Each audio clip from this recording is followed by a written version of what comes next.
Hello everyone, how's it going? It is Theonor as always, and today I'm bringing you my top 9 subtle things in Warcraft. Now I would like to preface this by saying that I had a bit of a hard time judging which was subtle enough to be included on this list, and which I said, okay, this isn't actually subtle. Basically, my main criteria is that it had to be not specifically stated out loud. So for instance, stuff like, just as an example, the changes to Romaf's character, Grand Magister Romaf's character after Kael'thas betrayed them, that's not part of the list, just as an example. Or the changes to Fandrel's character, those are not part either. It's pretty hard to say, again, when something is subtle and when it is not. And it is quite very likely that I may have missed some things, or I may have just said, okay, they are not subtle enough to be included.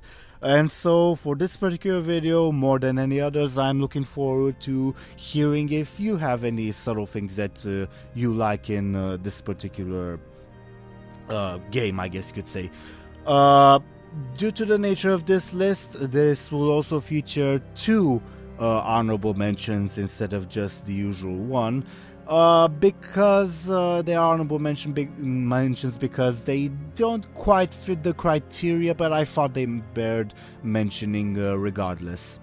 So I guess without further ado, just as an example of how weirdly I picked these subtle bits, number 9 might seem a bit odd to you. Number 9 on my list is the background noise the Ner'zhul make in-game. See what I mean when I said it's an odd list? I like it because the Ner'zhul have always been portrayed to be a very comforting presence. Everyone usually feels a lot more at peace when they are near them, because they are creatures of pure light. And this little noise they make in-game does show that in a way. It's loud without being intrusive. It portrays the idea of a wise or powerful being that is on your side, and it sounds frankly beautiful. It conveys the idea of both light, of something shiny I guess you could say, and comfort. Frankly, when you talk to a doll in game and the dialogue says that you feel welcome in Shattrath City, you do truly feel welcome thanks to this sound. I'd also like to mention that the corrupted Ner'zhul, Muru, also has a unique sound which is basically a twisted parody of the normal Ner'zhul sound. It sounds like broken glass in a way to reflect Muru's current state, and I really like these details. Number 8 on my list is Gul'dan's portrayal in the Nighthold cinematic. Now I'm not talking about the Gul'dan stuff. That was cool, and I liked how Gul'dan met his end, but it's not quite that subtle, really. No, I mean Gul'dan before Gul'dan is resurrected, how he falls to his knees and reaches out desperately to the closing portal. Now in Legion, specifically in the Tomb of Sargeras audio drama, Blizzard has portrayed Gul'dan as being, in a way, obsessed with the resistance Azeroth puts up, and frankly frightened by their unity. He realizes that he cannot stand against them alone, and desperately tries to have allies with him, in this case the Burning Legion. It is a subtle theme that in a way started with his origins as portrayed in the Harbinger's video, of how he was abandoned by his clan and he was willing to do anything to survive. The end of the Tomb of Sargeras audio drama is him realizing that he needs the Legion, he needs to have someone alongside him. And the cinematic, I thought, portrayed that well, as we see the desperation and, in a way, the hopelessness that engulfs Gul'dan when the portal closes. To those that follow me on Twitter, when I expressed my initial elated reaction to this cinematic, I was not expressing joy at the Gul'dan stuff, although I like that, but at how they portrayed Gul'dan. Number 7 on my list is the usage of Sinfaria's name in the Bastion of Twilight raid. Now to explain what I mean. Sinfaria was Deathwing's prime consort. Eventually she came to resent him, especially for the horrific scars he left on her, and when he disappeared she started to separate herself from him and began her own plans to conquer Azeroth. In the novel Night of the Dragon, she is the one who creates the Twilight Dragonflight, all the while insisting that she is not doing Deathwing's bidding, that she hates Deathwing and such. As a result of this, she changes her name to Sinestra, and is extremely irritable, to say the least, in the novel whenever someone refers to her as Sympharia. Eventually, Sinestra is defeated and killed, and the novel reveals that she was actually being subtly influenced by Deathwing, that she was actually, in the end, a pawn. She is eventually resurrected in Cataclysm by Deathwing and the Twilight Summer, and is twisted to be completely loyal to her former mate. As such, in the raid instance, she is not titled as Sinestra, as she would prefer, but as Sympharia. Number 6 on my list is a bit of a retroactive subtlety. It is Medivh witnessing his battle with his mother. Now, to explain, in the novel The Last Guardian, when Khadgar and Garona discover that Medivh is actually evil, they are attacked by him. Desperate to hold him off, Khadgar summons a vision of, quote, someone who has fought this beast before, and it happens to conjure up the vision of Sargeras in Medivh's body fighting Egwene. It is one of my favorite scenes in the novel, as Medivh watches his past self badmouth Egwene and then beat her, and how he begins crying and howling in despair. However, it is not the scene itself which is the subtle part. The World of Warcraft Chronicle Volume 2 revealed that Medivh had no knowledge of Sargeras possessing him until shortly before his death. It also reveals that, basically, Medivh had no memory of the battle between himself, as possessed by Sargeras, and his mother. Chronicle 2 does not mention, if I recall correctly, this subsequent part of the novel where Khadgar conjures up the vision of Medivh fighting his mother, and Medivh breaks down crying, but I think it makes the scene all the better. Before, it was a dramatic event but portrayed more as Medivh regretting something which he nonetheless did. But with this mention in Chronicle 2, it basically transforms the scene, since Medivh is now witnessing the battle between himself and his mother for the first time, and all the subtle details of Medivh's reaction, how he shudders at certain insults, how he stares shocked and enraptured at the scene, and obviously how he breaks down crying, are, in my opinion, enhanced by this knowledge, and this is actually the first time he's seeing this. Not to mention the earlier mentions of in the novel where Medivh talks about his mother, and he talks about her in a very hesitant manner. He does not know exactly what to say, and it is now revealed that it is because he did not exactly know what happened with his mother.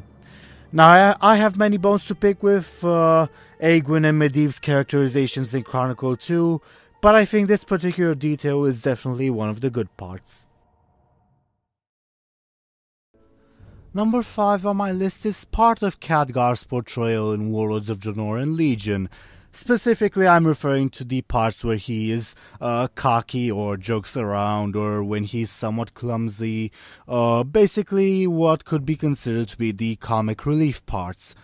The thing to keep in mind about Khadgar is that he is basically a young man trapped in an old man's body. If you recall, during the battle where they slew Medivh, Khadgar was artificially aged up by the corrupted Guardian, basically turning from a teenager to an old man in a matter of seconds. This inner conflict has been referenced a few times in subsequent novels, such as Khadgar feeling frustrated that he never had the chance to fall in love, and I like that it is reflected in a way, like I said, in Warlords of Draenor and in Legion. While he is often stoic and resolute, he is still a teenager at heart, and you can see that in the aforementioned comical things he does. He is perhaps erratic in his behavior, sometimes slipping in jokes in inappropriate moments, and I like that because it portrays again the inner contrast of Khadgar's character, again how he is a teenager trapped in an old man's body. Number 4 on my list is what I see as the antithesis of Gen Greymane and Sylvanas Windrunner. Now, these two characters are obviously enemies, but I think they are very much alike in their story and personal characteristics, with a few twists. I actually talked about this in one of my other videos, my top 10 characters in Warcraft, and I honestly think I explained what I meant better there than I can here. so I will play a part of that video for you now. You could say in a way that Greymane is an antithesis of Sylvanas, with whom he has a personal vendetta. Greymane acknowledges that he has made mistakes in the past and tries to fix them, while Sylvanas clings to them and does not recognize or realize when she makes mistakes, as I've detailed in my Sylvanas video. Both Sylvanas and Greymane have gone through a personal tragedy which connects them with their people, namely being turned into a banshee and receiving the Worgen curse respectively, but unlike Sylvanas, who is concerned foremost with herself, Greymane was brought low, so to say, by the Worgen curse, turning him from a benevolent but aloof monarch, so to say, to someone very close to his subjects. He desires to share more of their burden to help restore Gilneas, unlike his antithesis Sylvanas, who seems to only see her people as tools for her own goals. Number 3 on my list is another bit of sort of retroactive subtlety relating to Ner'zhul's tattooed skull face and the Pale Orcs. Now, originally Ner'zhul painted his face to represent how he felt that he had failed his people, how he had led them to their deaths, hence a skull painting. In Beyond the Dark Portal, Ner'zhul would also sometimes touch the paint involuntarily whenever he was feeling sorry for himself about dooming his own people, which are both really nice details that serve to build up his character in my opinion. However, what made this entry on this list was a few lines in the World of Warcraft Chronicle Volume 2 regarding the Pale Orcs. Basically, the Pale Orcs were shaman who accidentally touched the void in their visions and began going mad. Their clans, before exiling them, would tattoo a skull on their faces to signify the fact that they are dead men, dead to their clans and to their race. It's never specifically stated that this is where Ner'zhul got his idea from, but I like the idea that Ner'zhul would take this ancient symbol to signify his guilt, rather than it being more of a spur-of-the-moment thing, so to say. Even if he did not directly imitate that, which seems unlikely since, as the head shaman of his clan, he would know of the practice, it's still a well-placed coincidence, signifying the same thing that those who wear this tattoo are dead men, but for different reasons. Although one could argue that even then there is another connection with the Pale Orcs being connected with the Void, while Ner'zhul's clan had contact with the Dark Star. Number 2 on my list is Drek'Thar's prophecies being right all along in the Shattering novel, something which almost doesn't qualify to make the list, but I'll include it anyway. Basically, before Deathwing's re-emergence into the world, Drek'Thar had two visions. Firstly, that a gathering of druids of both factions would be attacked by a group of orcs. Drek'Thar pleaded with his assistant to send runners to warn said group of druids, but when the messenger arrived there was no sign of any attack, and in fact this only served to make the Night Elf druids more suspicious of the horde. Drek'Thar at this point is also starting to go somewhat senile, so everyone pretty much starts ignoring him. He then has a vision that the land will break and the world will weep, basically foreseeing the cataclysm. However, nobody believes him since his previous prophecy didn't come true. Later on in the novel, however, a gathering of druids is indeed attacked by a group of Twilight's Hammer orcs, sparking renewed tensions between the Horde and the Alliance. And of course, right afterwards, the land did break and the world wept. The first honorable mention is on here because it's, frankly, mostly speculative on my part. It relates to Medivh's last words at the Battle of Mount Hyjal, that he would take his place amongst the legends of the past. Now, with his recent appearance in Karazhan, I think it's fairly safe to say that he is fighting alongside the Army of the Light against the Burning Legion.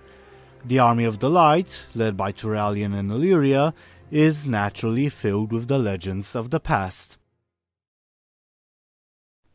The second honorable mention on my list is not so much a lore honorable mention, but a music one. In the Mists of Pandaria Volume 2 soundtrack, there are two tracks titled Shadowhunter and Zandalari, made for Vol'jin and the Zandalari trolls respectively.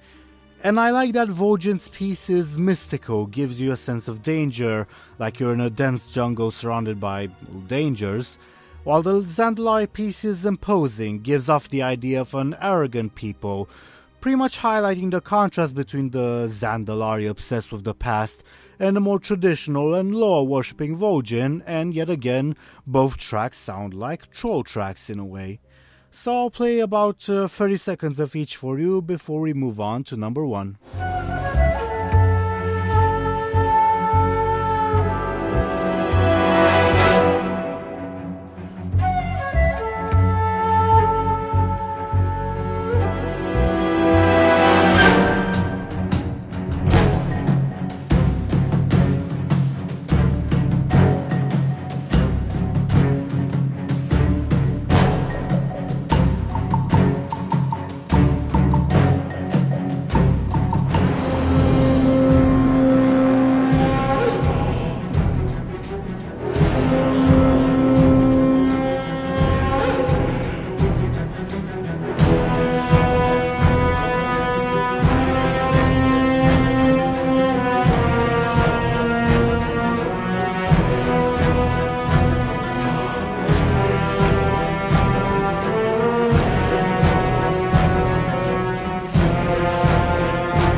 Number 1 on my list is Magni Bronzebeard's petrification.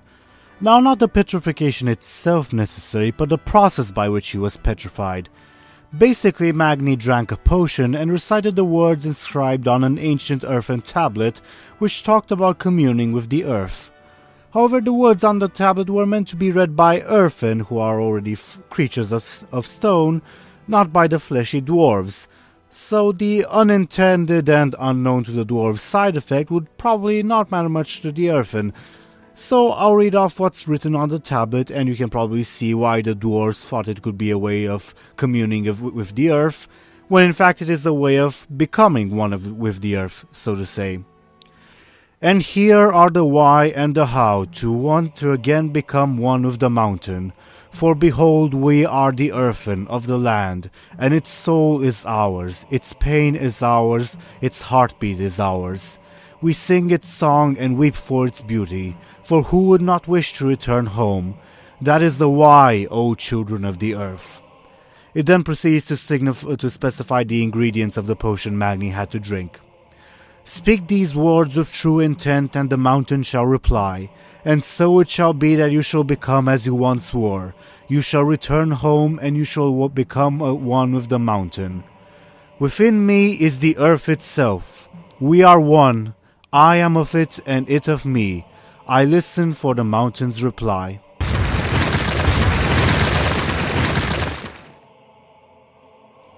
And this brings us to the end of another Top Whatever list. Like I said, if you know any really subtle bits in Warcraft, maybe not necessarily related to lore, like I pretty much pointed out with the troll music in the honorable mentions, I would like to hear it. I most likely missed a lot of things because, well, it wouldn't be subtle if it was easy to notice. So yeah, I will see you all later, and farewell.